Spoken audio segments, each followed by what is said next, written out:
TDSB reads reddit.com/prorevenge. I accidentally got my ex-bosses investigated by the federal government by user Krusty Mustard for this post. OP doesn't explicitly say that you can read it on YouTube, but they have been actively sharing a YouTube video someone else made, reading it in the comments to anyone who says it is too long to read, so I don't think they mind. Okay, onto the story. I am not usually one to take revenge. I have extreme anxiety and bipolar disorder, so conflict generally comes with panic attacks and severe depression. Generally speaking, I will just shrug it off and avoid the situation again. However, one thing that I will always fight is betrayal. This is the story of how I ruined my ex-boss's business for her stabbing me in the back. Immediate apologies if I jump around a lot. I'm kind of typing in a stream of consciousness way. I worked for a medical facility, a small privately owned facility in a small town near my home. I was hired on originally to tend to patients' daily needs, cooking, cleaning, etc.,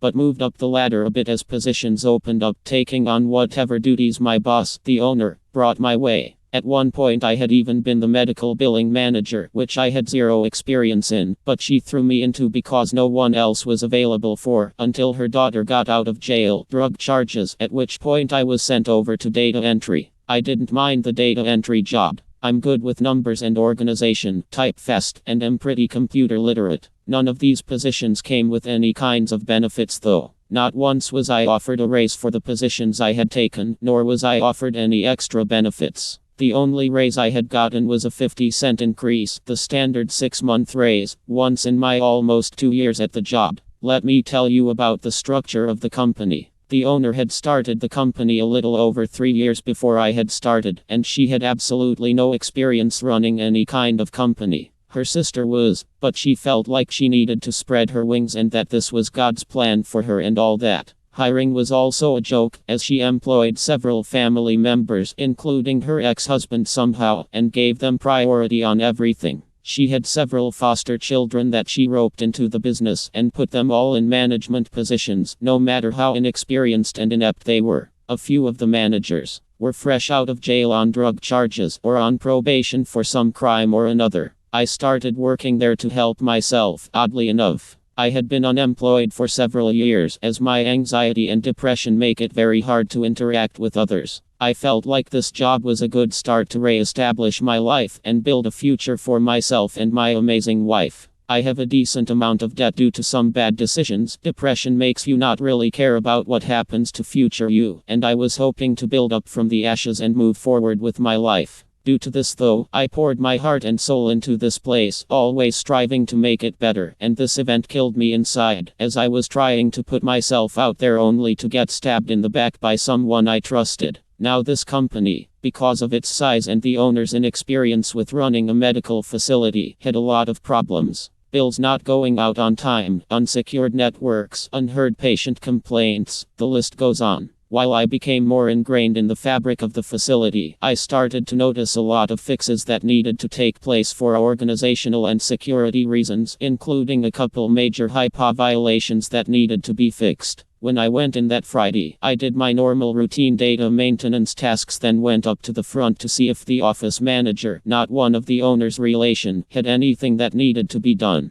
The owner was up with her, which was strange, since she usually was running around doing things that needed to be done outside the office, but wasn't unheard of. When I had come in that morning, my computer had not been working, which wasn't uncommon, as the IT person was her current husband, not a terrible guy, but look who he married. When I saw her, I gave her the usual pleasant greetings and asked her if IT had been having issues with the network. She told me yes, so I didn't think anything was wrong, and I moved back into the workroom to work on some lower priority tasks that I had to do. The owner came into the room 15 or so minutes later with the general manager and said that they needed to speak to me privately. This didn't throw any flags, because she had done that before when she changed up my position, so I just figured I was being moved around again. When she came into the room, she pulled out one of the company iPads. These iPads were used for the intake process, specifically for taking pictures of clients and adding them to the electronic health record system for the counselors and floor staff.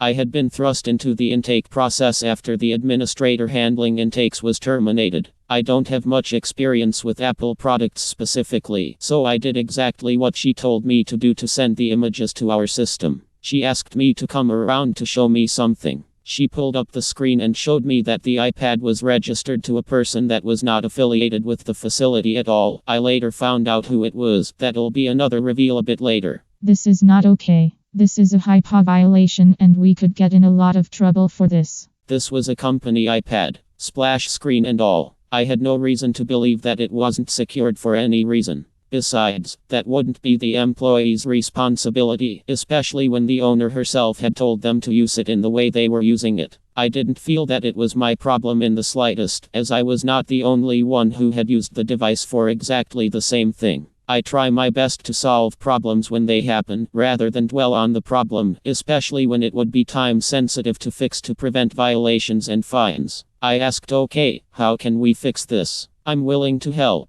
She looked me dead in the eyes and said, "We fix this by terminating your employment." I just stood there, shocked. I looked up at her, confused, hoping, praying that I had misheard her in some weird way, and asked, "You're firing me?" She said yes, and I swear that a small grin flashed over her face as she said it. I looked over to the general manager, who was crying, well, trying to hide that she was crying. I asked her why I was getting terminated for something I didn't have control over, and over something she had explicitly asked me to do, but she just fell silent and told me I needed to leave. I was friends with everyone in the office aside from her spawn, so I said my goodbyes to them, hugged them, cried, all while the owner stood there over my shoulder ushering me out, still with a near smile on her face. That was the moment I knew this was not going to end well for her. First, the fallout that she created directly for herself. I was friends with almost every person in the facility, including the counselors. One of them had been contemplating leaving for a long time, and I had repeatedly talked him into staying or to try and tough it out and maybe next week would be better, etc. I was fired Friday, and I found out later through another ex-employee that he had resigned immediately that Monday. I don't know for certain that he left because I got canned, but the timing seems a bit too coincidental to me. After he left, another one left. Then two others. By the end of it, the owner was left with two counselors to run both residential and day treatment, one who was just coming back from maternity leave. I feel so bad for her. I hope she left. She was a wonderful person to work with, and another who had only been doing day treatment and not the more intensive residential treatment. I like to think that she created a domino chain, but I can't confirm for sure. Now to my part. Since I had been in nearly every position in the business, I knew everything about the inner workings of it. I knew how much money they still were trying to recuperate from insurance, a lot of the tech issues, and, most importantly, violations. When I took the data entry job, a lot of the security issues became apparent to me, so I brought them directly to her to be fixed immediately. On the tech side of things, the electronic health record system had no clearance levels for any patient, meaning everyone, right down to maintenance, could see patient's counselor and vitals notes. The electronic health record system was also easily able to be compromised as it could be logged into from any computer, even home computers. I brought both of these, as well as a few minor state statute violations that needed to be fixed. Stuff like employees not being able to get copies of the correct DHS statutes or employee manuals. On the procedure side of things, intakes were originally done in the file room, where client files were everywhere, all in cardboard boxes, with name tabs visible to everyone. If there were more than one or two intakes, they would be taken into the cafeteria to do all of the paperwork. Imagine signing up for a residential facility and getting your belongings searched in a cafeteria where people are coming and going. Billing was right next to the day treatment room, and the door was frequently left open and client names talked about loudly. The walls were also paper thin, so anyone in the day treatment room could hear client names while treatment was in session. Food and water temperature logs were frequently not upkept. Organization was a mess, one I was trying to clean up. 4 years of unkempt client files to sort and scan. And the most damning of all, I found out that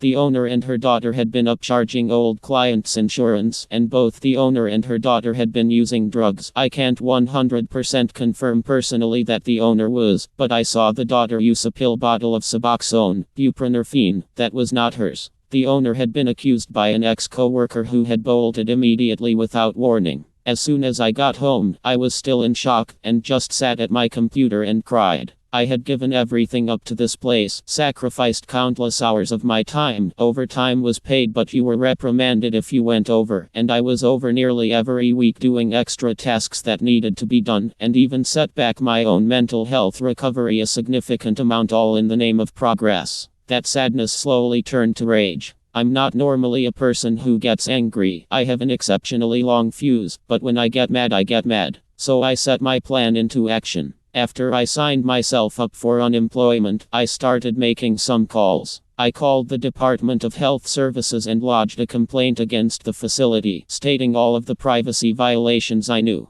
I got the typical "okay, we will contact you if something changes or if more information is needed" spiel. Once I was off the phone with them, I started making calls to insurance companies. BCBS, Network Health, UK, and Prairie States were all given calls. I gave them the tax ID of the facility, information I learned while I was the billing manager, and told them to review their contracts at the time the services were rendered, and check to see what they were billing them for. After all of that, I just sat there completely numb. A few weeks passed and I checked my unemployment to see that I was paid, so I wouldn't get behind on payments, and saw that there was a hold on my account stating that my employer had determined my termination to be negligent and misconduct on my part. I was called by UI and asked a few questions, and they determined on a surface level that I was not at fault and that I would still receive my benefits. Sigh of relief activated. I thought it was over and I could start moving on. No.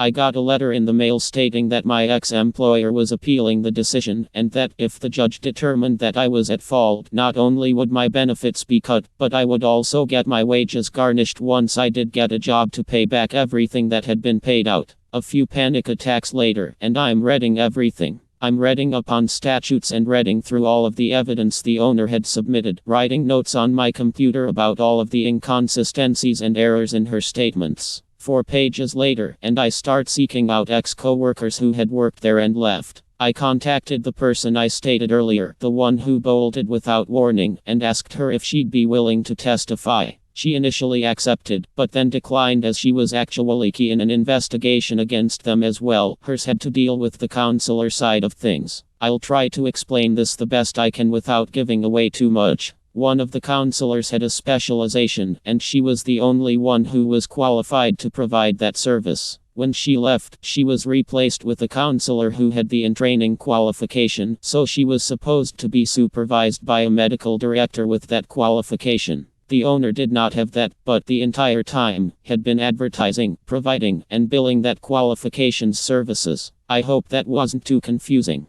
Back to my thing now. I hadn't talked to her in a while, so I caught up and told her what had happened. She told me it was total BS, that she and several others had used it in the same way, etc., etc. I also asked her if she was familiar with the name that had been on the iPad. She asked me again for the name and if I was 100% sure that it was correct. I said yes and immediately asked why. That's an ex-client. Ex-coworker had worked there since the very beginning, so I have no reason to doubt her. The owner had either bought or stolen, who knows, an iPad from an ex-client, had not wiped it, and then gave it to staff to pass confidential health information to the company servers. I was immediately on the phone with DHS again, asking to amend my original complaint to add this to it. Come the day of the appeal, I'm shaking, on the verge of panicking, and the call comes through. It takes everything in my being to not start screaming at the owner when I hear her disgusting gravelly voice. I sat there with all of my notes, the DHS manual and statutes, and all the evidence that I had. This is where the owner started making a lot of mistakes. I found out after the fact that she was actually headed to court to defend herself against another lawsuit, aside from the 2 investigations and this hearing, so she had her daughter, the billing manager, defend the company. She also didn't prepare at all. No notes, no evidence, nothing.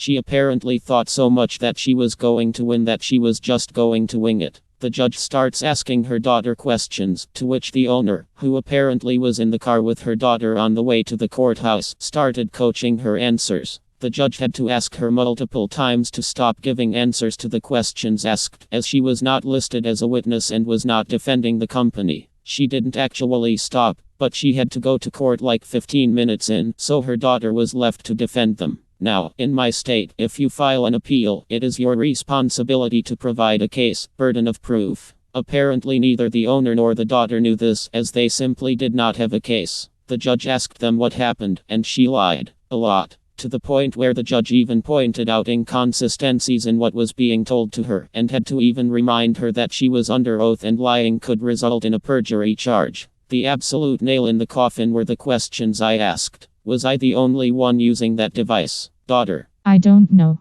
But you knew enough that I was terminated for it. Daughter. Ooh. How about the device? Was it bought new or was it used? Daughter. It was new. How was the device registered to another person? Daughter.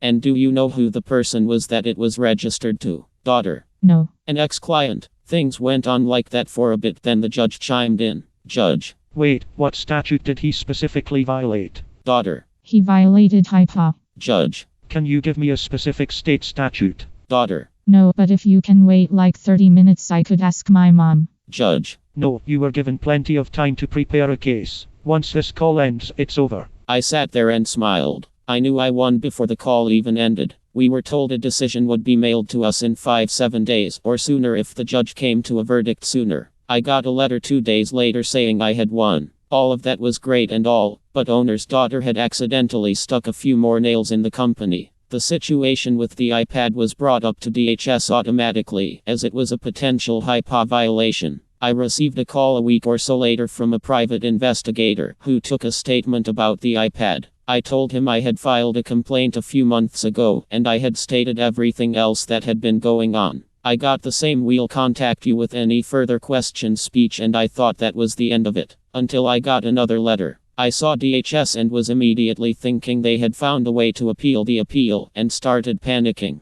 It wasn't my state's DHS either. It was federal. I was about to pass out when I opened it, and the letter stated that my complaint had been investigated and due to the findings was being transferred up to the federal level. I didn't know how to react. I never intended it to go to the federal level, but I'm not the government, so I don't know the severity of the trouble she is in. And that's where we are at now. The owner has now fallen very ill and does not come into work anymore, according to a few co-workers who still talk to me. She also did not do well in her other court cases, and it looks like she may be facing prison time for insurance fraud, and owner's daughter may be facing time for violating probation by taking drugs. I spoke to ex-coworker and she told me that several other employees have left after finding out what had been happening, with most of them stating that they don't want to get in trouble for being associated with any wrongdoings. A lot of them have criminal histories. DLDR. Got fired and told state everything wrong about my ex-employer. Got them investigated by state and the feds. Edit.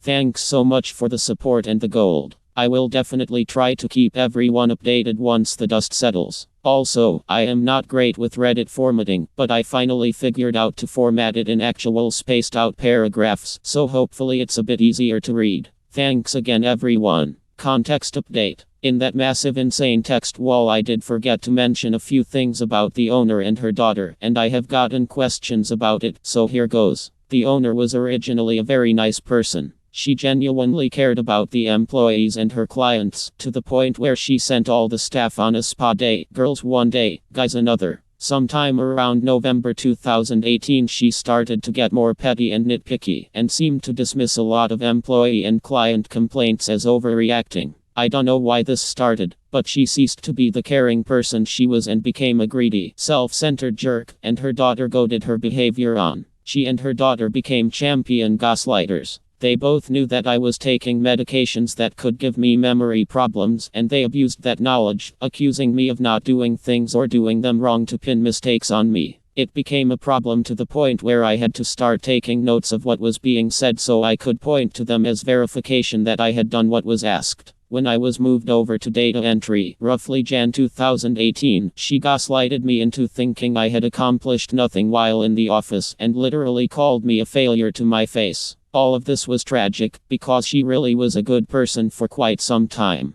It's here terabyte-eking really. Sorry for another paragraph. Everyone has made it very apparent that my original post was a bit long XD. Just wanted to give a bit more context since I had been asked about her between here and YouTube. Thanks so much for everything. You are all awesome. Update. I received a letter from the federal HHS about my complaint. Here is what it said. Edited names obviously. On August 23, 2019, the U.S. Department of Health and Human Services HHS Office for Civil Rights OCR received your complaint alleging that former employer, FE, the covered entity, has violated the federal standards for privacy of individually identifiable health information and/or the security standards for the protection of electronic protected health information 45 CFR. Parts 160 and 164, Subparts A, C, and E, the Privacy and Security Rules. Specifically, you allege that FE employees impermissibly take photos of patients on an iPad and upload the pictures to the patient's electronic health record.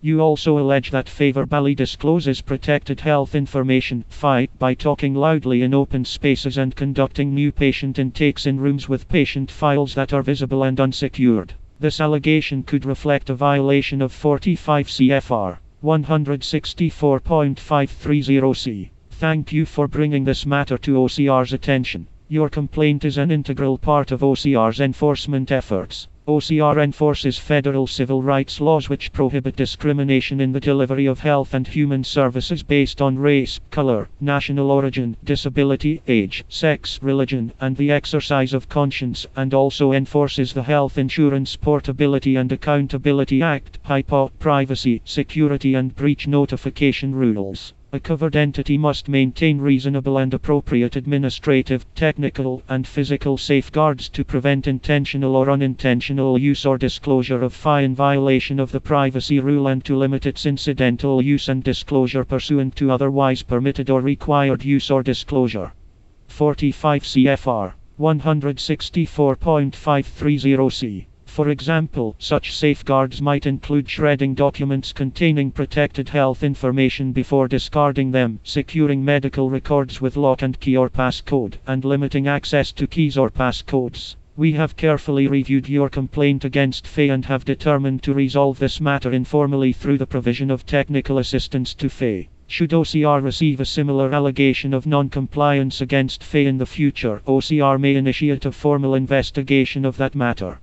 Based on the foregoing, OCR is closing this case without further action, effective the date of this letter. OCR's determination as stated in this letter applies only to the allegations in this complaint that were reviewed by OCR. For those of you who don't speak government, they are giving my former employer a slap on the wrist, most likely because they were warned in advance of a visit from the government and she was able to hide everything she was doing wrong. So that's it. I lose. Just another tally into the F me column. I'm not exactly happy with the outcome, especially considering that this means that nothing would have happened had I still been working there and we received a complaint. So I was terminated for nothing, can't seek damages for the absolute destruction of my mental health, and she gets to keep breaking the law with no repercussions. Whatever, I'm gonna go slam my head into a wall for a few hours, maybe then I can try to understand why stuff like this is allowed to happen. Thanks to all of you who had my back during all of this. Sorry I couldn't deliver a more satisfying ending.